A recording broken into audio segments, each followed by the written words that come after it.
And so my first question is, what is your reaction to the verdict in the Young and Mock trial? Well, in a lot of ways, I'm not surprised, knowing the case like I did. I was in it for roughly 4 years, knew the evidence, knew what we had as far as DNA evidence, physical evidence, things of that nature. So really wasn't surprised, and especially based on the federal court system, the evidence that they can bring in and how they can bring in against each other. Miss Mock and Miss Young, the evidence that they can use against each other was, a lot better methods than we could use in state court. So again, I really wasn't surprised with the outcome. And with it taking, having it being a 6-day trial and then just a couple hours of deliberation, what is your response to that? Do you think it should have been shorter, longer, or was it just... Typically that's indicative of one side or the other having an overwhelming amount of evidence or lack of evidence. If they're out that quick after that long, it can be a defense verdict in the sense that the state, and then in this case the government, just didn't have enough and the jury kind of figured that out really quick. Or the jury figures out real fast that the state has overwhelming evidence and they can prove their case easily beyond a reasonable doubt. It's just a matter of going through the instructions, making sure they review the evidence properly and getting it done fairly quickly. So a 3-hour verdict after 6 days, in my opinion, with the overwhelming evidence the government had, doesn't surprise me either. Okay. And what do you think the next step is going to be for these two ladies? Do you think they are going to get the sentence of life in prison, or do you think they're going to try to appeal? What do you think the next step is? Well, I'm sure, I would hope they would get life in prison, based upon my knowledge of it. This is, the way I saw the evidence was very cool, very calculated. They knew Mr. Griesbauer's pattern when he came home from work. I think it was well planned out and obviously executed very, very well because Mr. Griesbauer was killed. So I suspect they should get life in prison, especially with the evidence that they were able to bring in against Miss Young, her past history. I think they brought in evidence regarding, the suspicious nature of her mother's death. I would be surprised if they didn't get life.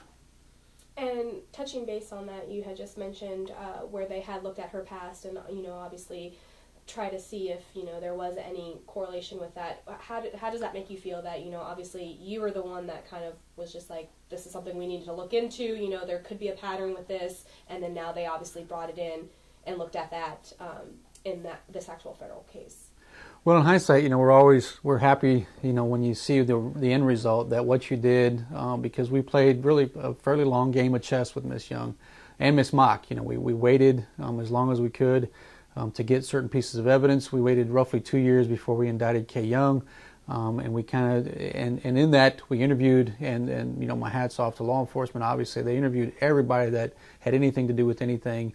And each stone that wasn't turned led to a new trail, basically.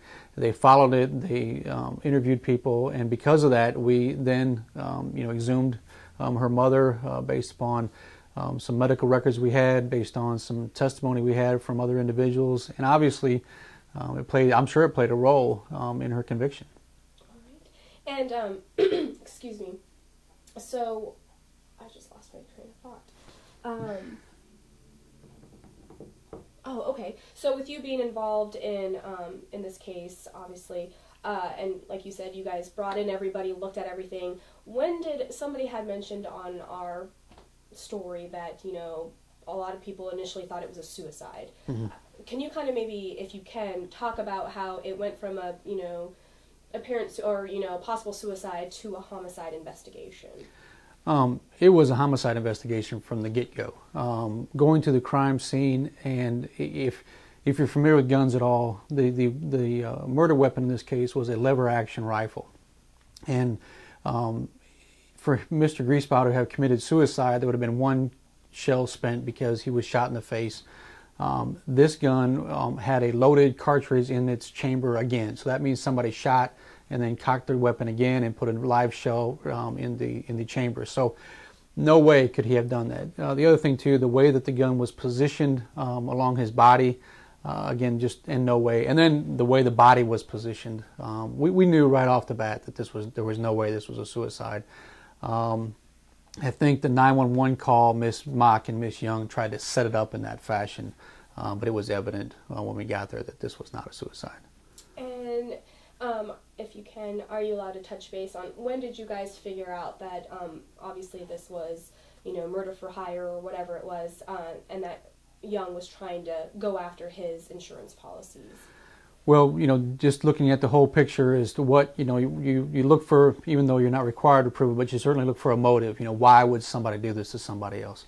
And then you just started looking at, one of the things we did was financially. Let's look at the financial background. Let's look at what troubles, if any, Miss Young had in regards to finances, and what did she stand to gain, if any, from Melvin's death. And because obviously sometimes when somebody pays attention and has life insurance and things of that nature, but one of the biggest policies he had was because of his military service, and that was a substantial amount of insurance. And then she made a claim on it, and once you do that, that kind of tied everything together. And that was, again, it took us a while to get all that kind of wrapped up, but the patience paid off.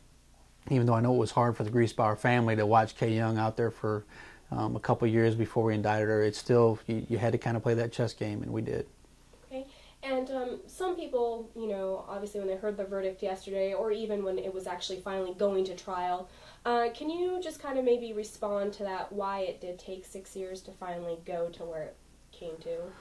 Well, obviously after it went to the federal government, their system is a little bit different from ours. They have to get everything, before they charge, before they get indictments, they have to really get the case ready to go, because they're under a lot quicker time standards than we are in the state court. And so that played a role, but there was so much evidence to put together.